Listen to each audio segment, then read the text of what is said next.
Now, welcome today to this webinar that is being provided for you by the Australian Care Alliance. My name is Francis Moore, and I'm very pleased to welcome three leading health practitioners to help us discuss and look at this issue of voluntary assisted dying. First of all, we have Associate Professor Odette Sprite, a palliative medicine specialist with over 27 years experience in palliative care, most of which Odette spent as the director of the Peter MacCallum Cancer Department of Palliative Medicine. In 2020, Odette completed her PhD, in which she explored the experience of palliative care doctors in the relief of patient suffering. He has extensive clinical and research experience in palliative care. John Daffy is a specialist general and infectious diseases physician working at 3 Melbourne teaching hospitals with 30 years experience in acute end-of-life care. He has a long-standing interest in the safety of medical systems, diagnostic error and management, as well as quality improvement. Dr. Stephen Parnas is a consultant emergency physician working at 3 hospitals in Melbourne.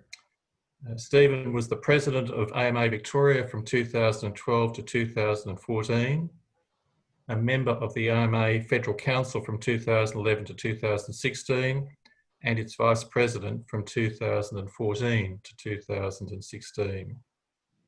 Most recently, during the COVID-19 pandemic, his opinion as a medical leader has been sought by political, public health leaders, and his perspectives have been frequently highlighted in the media. Welcome, Odette, John, and Stephen. Thanks, Francis. Thanks, Francis. The discussion about voluntary assisted dying and euthanasia brings into sharp focus 3 particular issues: the issue of pain and suffering, the issue of patient autonomy, and safeguards to ensure a safe and gentle death. It's these 3 issues that this webinar will focus on today in conversation with our 3 medical leaders. Perhaps first of all, turning to you, Odette, it's often said that a voluntary assisted death is a dignified option that is wanted and should be available to a person suffering intolerable pain. What do you say about intolerable pain and the capacity of modern medicine to respond without recourse to VAD? Thank you, Francis. I think this is one of the biggest fears that drives this discussion about VAD. And I think there's huge misunderstanding about what can be done to relieve pain. Regardless of whether it's end-of-life care or at other stages of illness that might be associated with pain, we can relieve pain, physical pain. We're very fortunate in Australia that we live in a country where we have access to fantastic pain relief, multiple agents, multiple services. I think the complexity about pain relief, though, comes in, sometimes it's the coordination of those services. Sometimes systems do let patients down, and we need to constantly strive to improve those dimensions as well as the actual physical domains of pain relief. The other thing to say is pain is multidimensional, and the physical element is really one component only. And in some ways, I'd say it's the easiest component, although you can't really separate out various aspects because it's all very intertwined in the person's experience, subjective experience. So, you know, I was thinking of a patient who told me that he'd gone into the ED department 3 or 4 times, and each time had been with abdominal pain, each time sent home, and he felt that he was being judged and he felt that he wasn't being listened to. In the end, he didn't go to back to seek medical help and eventually turned up with an advanced cancer of the pancreas. So it's challenging those attitudes and being able to listen to patients and value their subjective experience that often leads to really good pain control. So we need to have the holistic approach to pain management. And in palliative care, we have this concept of total pain, which tries to articulate this kind of multidimensional aspect of pain that involves the whole person: physical, social, existential, financial. And I remember one doctor telling me, one Indian colleague, he was an anaesthetist, this was before he moved into palliative care practice, and he spoke of doing a nerve block which relieved this man's pain. And he said to the patient, you don't need to come back in, this is a patient with an advanced cancer, come back in if your pain gets worse. And the patient suicided the next day, because somehow in that message, he had really told the patient that he had an incurable disease. And he said he had no idea about what that patient felt. And it was a real turning point for him to sort of adopt a much more holistic approach to pain management. So I think when we talk about pain being difficult to control, it's that dimension of pain control that we sometimes struggle with. So Stephen, as an emergency physician, you will have experienced many times people talking about their pain. What do you say as an emergency physician about responding to pain instead of a pathway to VAD? Well, I'd pick up very much on what Odette said a couple of minutes ago about the potential for things not to go well for the patient in settings where the patient is not known, where there are strangers providing care, where there are rushed circumstances, and particularly where the patient doesn't feel that they're being listened to. I think the greatest form of respect for a patient we can provide is to listen. That takes time. It's not easy. It does get a bit easier with more experience in one's medical or nursing career.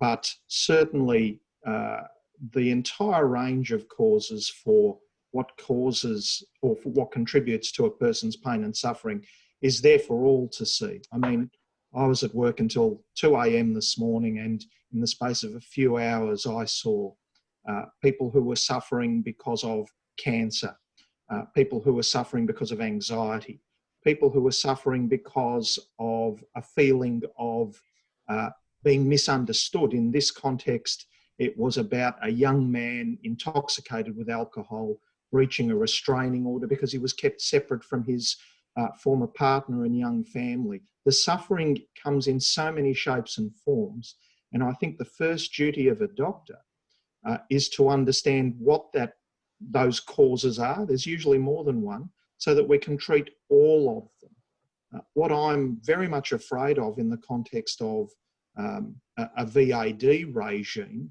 is that the impetus becomes on doctors essentially saying, what do you want? The equivalent of the old dispensing machine, in a public place where you put your money in, you press the buttons, and out comes the packet. We're much better than that, and I actually think it's fundamentally disrespectful to a patient to just essentially say, what do you want, rather than trying to understand the complexities of these things. Because if you just give a drug for pain that is to do with mental anguish or a sense of isolation, you won't treat the pain, you'll probably compound it. Okay. So there's reference already been made to existential suffering. The Tasmanian bill allows as criteria for determining eligibility the patient's own view about their suffering, or the patient's view about anticipated pain and suffering. What do you say about criteria such as these being appropriate eligibility criteria for accessing VAD? I might kick that one off. Yes. Well, there's no doubt that this is an incredibly important question, because world over, the reason for people saying that they want to take their life is because of essentially existential suffering. In plain language, they feel that they are a burden and they don't want to be a burden any longer. And I've I've been proud to be part of a system where the first question is, how do we try and alleviate that suffering rather than ending it in a way that, to me, seems superficial, dangerous, and in fact puts a lot of other people at risk for the sake of the individual in front of you. There are, so many reasons why people consider themselves a burden, and that might be loneliness, that might be that they do not want other people offering care to them. And that's something that, from the luxury of good health, I can understand that people struggle with. The idea of someone doing things that they've done for themselves in the past. It's much easier to receive care than it is to give it, actually. But my strong sense is that we need to work on improving the systems that can provide that care, not in a patronising, unlistening way, but in a way that is widespread, available to everyone, not just those in the high-income suburbs with university degrees, but to everyone, and in a way that, once they have had the opportunity to avail themselves of that, would realise that so many of those feelings that they have of being a burden are groundless. That's my fundamental take on this, Francis. So, Odette, these issues often arise, obviously, in the provision of end-of-life care and palliative care. So what's your reflection on this? Well, thanks, Francis. And I agree with what Stephen shared there. And I mean, I don't think we're talking about the patient who has reached a time in life where they feel that they have reached the end of their life and that they're ready to die. I think that's quite normal and natural, and often a kind of a developmental fulfillment, I guess, of life. And but that's not existential suffering. That's a different process, I think, that's going on. We do see patients who come to that point and are ready to die, and they die peacefully without VAD, with their family around them. They die beautiful deaths. So I don't think we need VAD to have a beautiful death. But existential suffering, I think, is a major driver of this push for VAD. I think we've lost connection with what dying looks like. We've got a narrative that dying is always terrible, or there's some kind of heroic style of thing going on where patients trying, failing resuscitation, so-called. So our understanding of death is a little odd, I think, in our modern world. And I think people are very disempowered when it comes to caring for someone who is reaching the end of their life. Most, people think it's something that the professionals need to do and that they can't do it, whereas there's a simplicity in caring for someone who's dying. So, and a great beauty, and we see that in palliative care all the time. So I think we have to try to explore the existential dimension of the fear of dying and what really is behind that, because it's going to be different for every person. And for some, it may definitely be the fear of being a burden for their family. For some, it's the fear of pain. But to simplistically then accept that the fear of what might happen is enough to support that person taking their life seems to me a very odd sort of thought process. So in the Tasmanian bill, the requirement is that the medical practitioners involved have at least 5 years' experience. From what you're saying, the sort of experience that is being called upon is one that you only develop over a long time of professional learning and practical experience. Possibly. I'm sorry to jump in. I'm sure the others would like to comment on that too. But I mean, what sort of experience? It's just being a doctor, I think, isn't it, in the Tasmanian legislation? Yes, I don't think you could be a doctor who has no experience working with people with long-term chronic illness approaching the end of life, and having those difficult conversations day in, day out, as I'm sure both, well, particularly John in his line of, practice would be doing all the time. Mm. And so you do develop the antennae, the professionalism to be able to really expertly explore that with patients. And I think this idea that a few hours of training online or in a 1 hour workshop somehow prepares you. Palliative care training is a 3-year training to do, and for a reason. There's a lot to learn, and so I should. Yeah, so John, John has something to say. You're a physician with 30 years experience. So what do you say about an entry threshold of a doctor with 5 years experience and doing a short course on VAD, making them eligible to make these sorts of decisions and provide this sort of support to patients seeking VAD?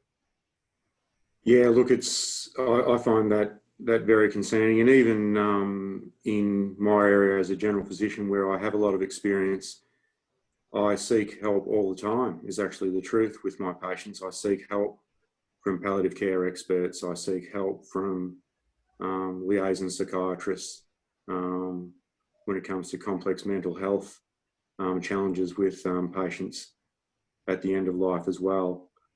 The thing about this legislation is, you don't actually have any of that input. And, as we've gone around Australia, it's actually changed as well. Over in WA, you didn't need a specialist. In Victoria, you theoretically do need to see a specialist.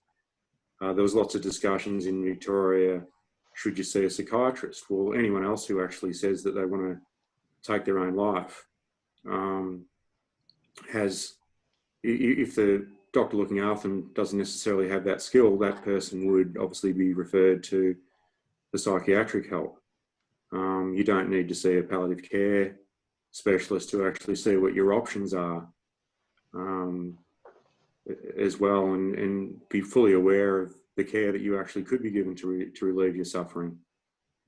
So, sorry, Francis. So you've opened up there, I think, the question of safeguards, and one of the means by which advocates for VAD talk about VAD is the presence of legislated safeguards. And I just want your view, John, as to whether you can ever make a VAD regime or euthanasia regime safe with safeguards. Well, Steve will have some comments on safeguards, but his comment is that what were considered safeguards even 12 months ago in Victoria are now being looked at as barriers. You simply can't. This is such a complex medical system. The concept that you can actually take the life of an individual patient through assisted suicide, or allow a doctor to deliver that patient a lethal injection, create that system, and simultaneously protect the vulnerable. Paul Keating actually came up with a term which I'd never heard before. He called it bald utopianism, saying that no medical system or legislation could actually achieve that outcome. I might have a plug for our website, actually, because the Care Alliance website, www.australiancarealliance.org.au, goes into great detail on the reasons for a wrongful death. And these are myriad, but just touching on some of them, you can't actually, there is no safeguard against a wrong diagnosis. Now, that's actually happened before. There's been people with... I see this in my practice. I've seen people who are in palliative care that they thought that they had carcinoma of the pancreas and they had tuberculosis, for example. We get prognosis wrong regularly. It's a toss of the coin, and we actually even see that in systems overseas where people are given the medication and they actually mightn't use it for years later. Now, had they used it earlier than that, they've cost themselves in some cases, years of their life. There's no adequate safeguard when it comes to mental illness. The lay people are actually familiar with this as well, that people that are profoundly depressed and demoralised can actually hide that.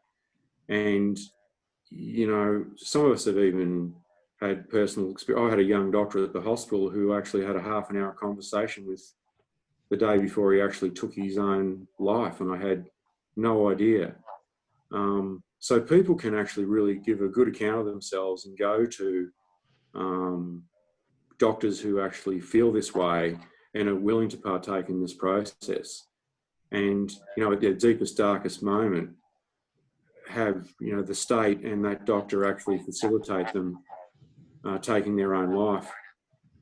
We've only just scratched the surface on elder abuse, which is another reason, and I won't go into that in any more detail, but there's a lot more on our website which really spells out in quite a lot of detail that no matter how much you actually wanted to create a safe system, if you like, that's actually impossible. So, these wrongful deaths, are bound to happen. And the lax of the system, the more likely they are to happen. But they'll happen regardless of any system that you actually create. So, Stephen, you were a strong and public advocate at the time that the AD legislation was being debated and proposed in Victoria, and talked about the safeguards. What's your own view on the capacity of a safeguard regime to protect against a wrongful or unsafe death? I said 3 years ago you could drive a truck through those safeguards, and I think the truck is still on the highway. We've had political debate dumb down such a complex issue to the extent where we've got people comparing how many safeguards we have in terms of legislative clauses. Victoria has 60 something, WA has 100 and something. So by definition, WA's must be safer. I mean, it's ridiculous. The fact is that the system is set up to try and demonstrate to everyone how safe it is, irrespective of the facts. And I couldn't be more intent on reiterating what John said about in such a short space, things that were called safeguards are now being called obstacles. Things like in Victoria, this idea that a doctor can't initiate a discussion, because even the very initiation of this can be seen as a very subtle form of coercion. I would argue that the existence of these laws are a form of coercion. This sense that if you are frail, nearing the end of your life, and frail doesn't have to be old, of course, then there is a law that's saying you can cease being a burden for people. And we've said that's cause number one. We've had only in the last week or two a report released by a review board in Victoria talking about the first 12, 13 months of operation of this legislation. It's not an independent report. It reads like an advertising brochure. It takes 10 minutes to get through with careful reading. And all of the limited data put forward is presented in a way to try and normalise, tell people that there is nothing going on here, you can move on quietly. To use one example, the number of doctors participating, they talk about a percentage increase over that time, but at no stage do they actually talk about how many. I dare say that the number who actually are involved, not doing that 5-minute course, would be minimal. And they also talk about recommendations, and they want the ability to have consent given for assisted suicide or euthanasia done online. They all call that improving access, principally for people in, say, regional Victoria. And I'm mindful that Tassie is a highly decentralised state and immediate access to good medical services is not a given. What they are essentially doing is that you are saying when the choice to the alternative to VAD is not there, namely good palliative care provision, then we want to make it easier for you to access the assisted dying or euthanasia option. So my strong sense is that the people who have good intention in pursuing these laws, because they do want to ease suffering, have totally missed the boat on the fact that by trying to afford rights to a relatively small group of well-educated, affluent people, they are putting much larger numbers of people who are on the margins, the mentally ill, those who don't speak English well, the socially isolated, those whose families consider them to be a burden rather than someone to be loved and cared for. They're putting those people at risk. And when the wrongful deaths occur, not if, those things are going to occur in the shadows. What we've seen in Victoria is that there is very little scrutiny of what is happening quietly, not only to the patients, but to those carers who have turmoil about this issue, who are feeling compelled to be silent about this. It's a road that I think the social laboratory of Victoria is on. We haven't really got any proper scrutiny of it at the moment. And I'd counsel any jurisdiction who is looking to go down that path to think twice. We've had...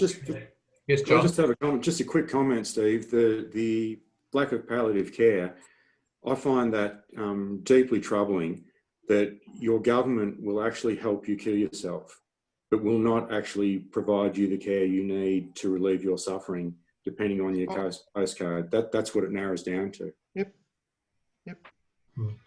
So there's been discussion already about this issue of personal autonomy and the patient's right to choose the manner and timing of their death. But of course, the patient's right to choose touches many people. In your own minds, as very experienced medical practitioners, how do you balance this issue of autonomy, patient autonomy, and the broader impacts of a VAD regime? Stephen, perhaps you first. There are competing interests always, and the recommendations that you make, and when you are a doctor making recommendations to patients, be under no illusions, there is enormous influence being exercised there. And that's why careful consideration of those ethical principles is important every time you open your mouth with a vulnerable patient, and every dying patient is vulnerable. Yes, there are things like that fundamental need of respect for their autonomy, but there's also things like doing good and not doing harm. And we don't live in isolation. We are all in some form of community. And having that system that says the patient can do what they like to themselves, irrespective of the impact it may have on others, that's something that I don't subscribe to. To use a very topical current example, the small business owner here in Melbourne who would desperately like to open their business right now to avert those very real harms of laying people off, of closing a business, the economic pain that we're experiencing. We're balancing that up against the need to get the virus numbers down and protect the lives and health of a lot of people, particularly the frail and vulnerable. I'm proud to say that we're taking that option where we regard those frail and vulnerable as our highest of these competing priorities. It's causing a lot of pain, but it's the right decision. What surprises me is that in the context of the end of life discussion, that we have gone in the opposite direction, where we think that the individual's wishes always trump those of that much larger group of more vulnerable. So, Stephen, you've had leadership roles in the medical profession. How does the medical profession, through its peak bodies, reconcile these competing concerns? I think like all of the community, the medical profession has a range of views about the provision of end of life.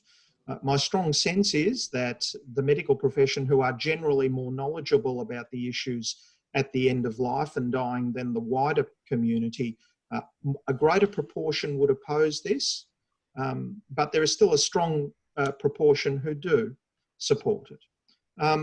The AMA, in its position statement, have a statement that begins with, the AMA opposes the involvement of a doctor in any process where the primary aim is to take the life of the patient. And then it goes on to tease out the nuances of this and the fact that there is a world of difference between the provision of palliative care, the easing of symptoms, the provision of medication that may accelerate the dying process, but due to what's called the doctrine of double effect, that's ethically absolutely laudable because the aim is to relieve symptoms and suffering, not to take someone's life. Remember, all of the surveys and opinion polls taken on the population here talk about very, very big majorities supporting assisted suicide and euthanasia. But I can tell you that if the detail is spelled out, those numbers radically change. And I think that that's important for anyone who is mindful of public opinion in considering legislation such as this. Thanks, Steve. In Victoria, when they were having the debate about VAD, the observation was often made that VAD would not be required if we had a well-resourced palliative care system. Odette, is palliative care and a good palliative care system the solution that avoids the need for VAD? Thanks, Francis. Look, I think it's a very big component. But palliative care is a medical health care specialty. So it has its limitations to address all social ills, which may be feeding into a person's wish for VAD, a person's suffering at the end of life. For example, social isolation, financial burden, all those other aspects. But I've done, my PhD included looking at the relief of suffering in Australia and in India. So I had some inspiring examples of just how holistic palliative care can be. We have all the systems here that we can draw on, and sometimes that's complex, whereas in India, some of the palliative care services have sort of created the whole system within the service. So if the so-called breadwinner was ill and unable to earn, then the palliative care service would have donors that would fund the education of those children, recognizing that for many parents, that was the greatest source of suffering, for them to know that their children wouldn't be educated. So, these are the sort of inspiring models that I think we should be striving towards and working towards, rather than a kind of nihilistic acceptance that, oh, well, it's all too hard and this, the death is the only answer. I suppose the aphorism that we brought up with in palliative care from Cecily Saunders was that it's putting life into days, not days into life. So we need that creative spark to really look for this individual. What does that actually mean? What would make the difference here? So yes, I'm a great advocate for more and high quality palliative care, but I'm not claiming that that's going to answer all the difficulties. And just building on a little bit from what Stephen talked about autonomy, if I could. I know we're probably running out of time, but there is a different understanding. Autonomy is not just about the individual, and a lot of developmental psychology have looked at that relational autonomy, that we grow as human beings in relation to another person. And so in the patient who's at the end of life, that's no different. They are in relation to their doctor or to their healthcare providers. And so that relationship is not just a one-way thing. It's not just, as many would say, it's just about it's just about what the patient wants. It's actually a mutual relationship, and the doctor also has rights and responsibilities in that relationship. And we can't sort of abdicate that by saying, well, I'm just doing what the patient wants here. Thanks, Odette. Look, I think we have come to the end of our time. So on behalf of the Australian Care Alliance, can I thank Associate Professor Odette Spratt, Dr. John Daffy and Dr. Stephen Parnas for their time today. If you would like more information about the Australian Care Alliance, you can find that on its website, where there are very significant resources. But thank you for joining us today. Thank you. Thanks, Francis. Thank you very much, Francis. Thanks, everyone.